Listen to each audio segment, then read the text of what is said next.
उज्जैन की शाम ढल रही थी।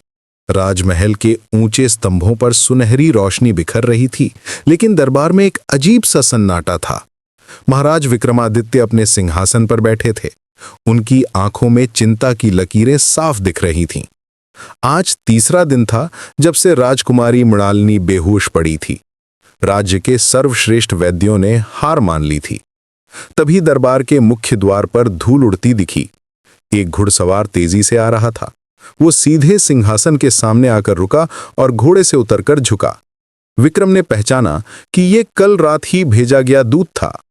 दूत ने सांस लेते हुए कहा कि वो दक्षिण के कालिका मंदिर से लौटा है। वहां के तांत्रिक ने बताया है कि राजकुमारी पर कोई अभिशाप है। ये सुनकर पूरे दरबार में फुसफुसाहट शुरू हो गई। विक्रम का चेहरा गंभीर हो गया।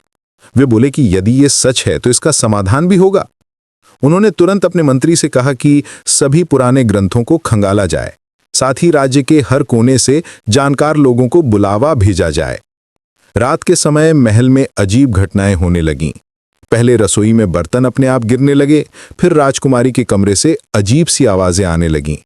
दासियां डरकर बाहर निकल आईं। उन्होंने बताया कि कमरे में हवा अचानक ठंडी हो गई है और दिए बुझने लगे हैं। विक्रम खुद राजकुमारी के कमरे में गए। वहां का नजारा देखकर वे भी चौंक गए। मृणालिनी बिस्तर पर बेहोश पड़ी थी, लेकिन उसके होंठ हिल रहे थे। वह कुछ बड़बड़ा रही थी। विक्रम ने ध्यान से सुना तो समझ आया कि वो किसी का नाम ले रही है। रुद्रसेन, रुद्रसेन। ये नाम सुनकर विक्रम को अजीब लगा। उन्होंने कभी इस नाम का कोई व्यक्ति नहीं देखा था। उन्होंने तुरंत अपने गुप्तचरों को आदेश दिया कि इस नाम की जांच करे। साथ ही वे खुद पुस्तकालय में गए और पुराने अभिलेखों को देखने लगे।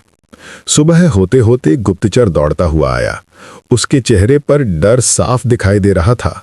उसने बताया कि शहर के बाहर पुराने मरघट में एक अजीब मकबरा मिला है।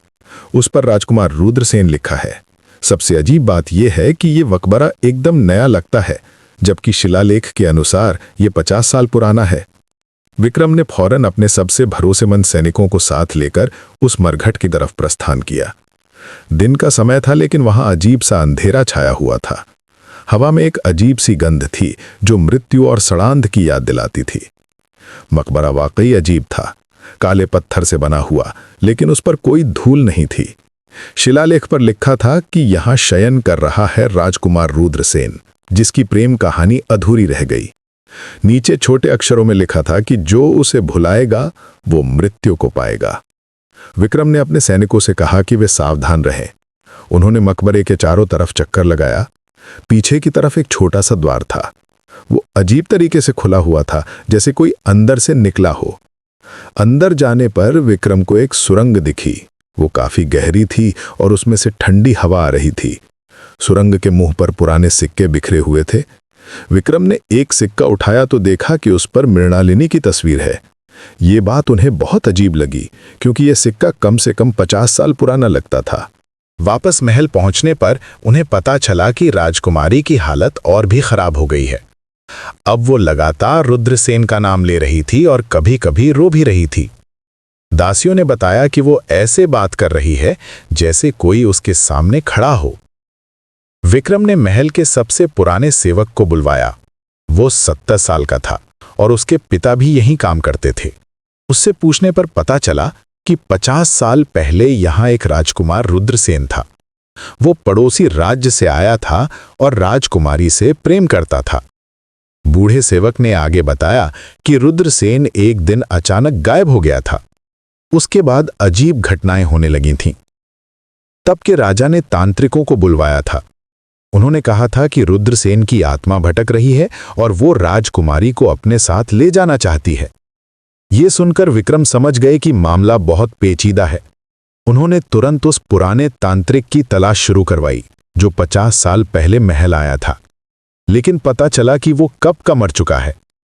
शाम होते ही महल में फिर से अजीब घटनाएं शुरू हो गईं। इस बार राजकुमारी के कमरे में एक परछाई दिखी।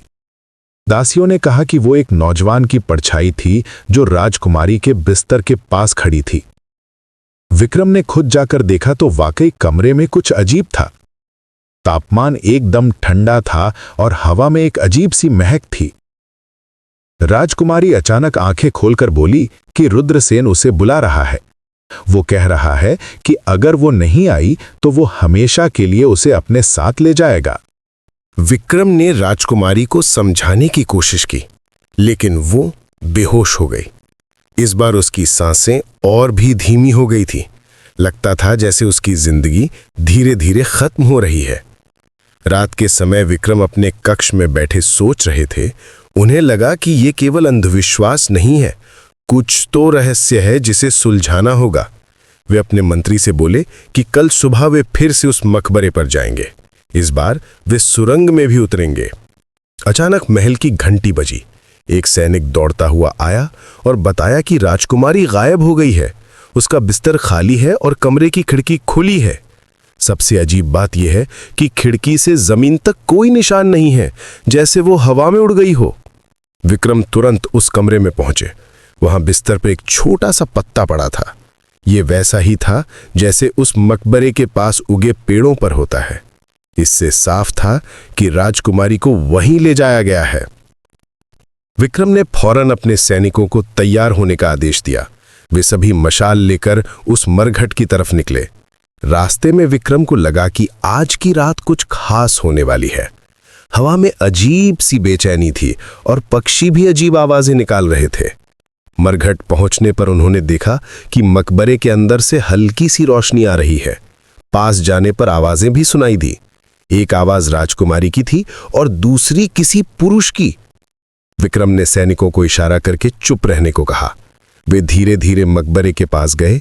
अंदर से आ रही बातचीत सुनकर उनकी सांस रुक गई। क्या राजकुमारी वाकई किसी भूत से बात कर रही है? क्या रुद्रसेन की आत्मा सच में लौट आई है? और सबसे बड़ा सवाल, क्या विक्रम उसे इस अभिशाप से बचा पाएंगे? उत्तर मिलेगा दूसरे अध्याय में।